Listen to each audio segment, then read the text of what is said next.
Hola amigos, hoy hablaremos de las unidades funcionales de Luria.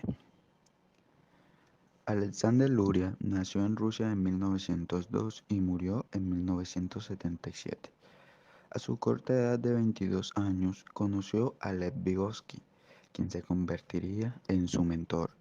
Juntos resaltaron la importancia de las experiencias sociales en el desarrollo de las habilidades cognitivas y la función del lenguaje como regulador de la conducta. Las tres unidades son fundamentales para procesos mentales. Se jerarquizan en tres zonas: área primaria, que recibe impulsos y los manda a la periferia; área secundaria, donde se preparan los programas, se analizan y se sintetizan; y área terciaria, que es la responsable de las más complejas formas de la actividad mental del hombre, corticales. La primera unidad funcional, unidad de activación de la corteza cerebral.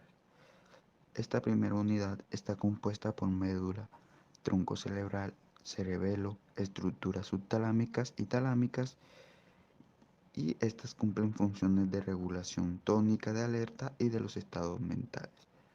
Se le atribuyen también funciones vitales reflejadas, tales como la conducta instintiva para la procreación y defensa, la regulación, el reflejo de las funciones vitales psicológicas, neurológicas, endocrinas e inmunológicas. También se le atribuye la regulación del sueño, la vigilia y los diferentes niveles de activación cortical. Primera unidad funcional. Es la encargada de regular el tono cortical y modular el estado de vigilia, así como de la regulación de todas las funciones vitales que mantienen la homeostasis del organismo, tales como la respiración o el ritmo cardíaco. La estructura implicada en dichas funciones es la formación reticular, conformada por el bulbo raquídeo, la protuberancia, el cerebro medio y el diencéfalo. Esta estructura tiene dos secciones, una ascendente, cuyas fibras llevan la información captada por los sentidos hacia las estructuras superiores, y una descendente, cuyas fibras corren en dirección contraria y envían las respuestas motoras. Segunda unidad funcional, unidad para recibir, analizar y almacenar información. Tiene como función el análisis, síntesis y almacenamiento de la información. Presenta una organización funcional caracterizada en las leyes generales que gobiernan su continuidad en el tiempo. Descubiertas por Vygotsky, estas leyes son: la ley de la estructura jerárquica de las funciones.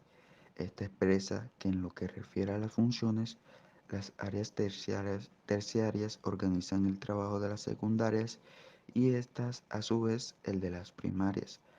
La ley de la especificidad decreciente de las funciones. Esta se refiere al hecho de que a medida que se asciende desde las áreas primarias a las terciarias, la organización funcional se hace menos específica para una modalidad sensorial en particular. Y por último, la ley de la lateralización creciente de las funciones. Esta expresa que a medida que se asciende en el orden jerárquico, se produce una creciente lateralización de las funciones. Segunda unidad funcional. Se encarga de la recepción, análisis y almacenamiento de la información sensorial que llega desde los sistemas periféricos.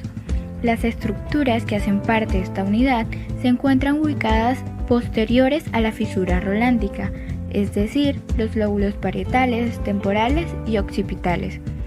En estos lóbulos se encuentran los analizadores de cada modalidad sensorial, y cada uno de ellos está formado por un área primaria que capta las propiedades específicas del estímulo, un área secundaria que la sintetiza y un área terciaria que integra los procesos perceptivos de las diferentes modalidades sensoriales. Tercera unidad funcional, unidad para programar, regular y verificar la actividad. Se encarga de crear intenciones, formar planes y programas de acciones, verifica su ejecución y regula la conducta. Las estructuras de la tercera unidad funcional se encuentran localizadas en las regiones anteriores de los hemisferios, por delante del lóbulo parietal, por encima del lóbulo temporal anterior, delante de la cisura rolándica, arriba de la cisura silviana, en las regiones anteriores de la bóveda craneana. Tercera unidad funcional. Se encarga de la verificación, programación y planeación de las funciones mentales y motoras. Las estructuras que hacen parte de esta unidad se encuentran ubicadas en la región anterior a la fisura rolándica, es decir, los lóbulos frontales. Tiene una organización similar a la segunda unidad, ya que presenta un área primaria, secundaria y terciaria, equivalente a la corteza motora primaria, premotora y prefrontal respectivamente. Resolución de problemas matemáticos. Se define como toda situación en la que hay un planteamiento inicial y una exigencia que obliga a transformarla. Se añade como condición que la vía de pasar del planteamiento inicial a la nueva situación exigida tiene que ser desconocida y la persona debe querer realizar dicha transformación. Integración de las unidades funcionales de Luria a los problemas matemáticos. Siguiendo este orden de ideas en base a las tres unidades que nos plantea el autor Luria en su teoría, explicaremos la posible relación que existe frente a la resolución de problemas matemáticos. Integración. Primera unidad. Se denota la importancia que juega la primera unidad funcional de Luria, enfocando la regulación que ésta hace en la atención a los estímulos que recibimos del exterior. La segunda unidad también incide mucho en dicho proceso, ya que implica la percepción de información. En este caso serían números, letras, figuras, etc. Y la tercera unidad que señala la importancia de las áreas que permiten la formación de planes y secuencias de acciones que autorregulan nuestro comportamiento por medio del lenguaje, verificando sus resultados orientados, en pocas palabras, evaluar y corregir errores cometidos. Gracias por su atención.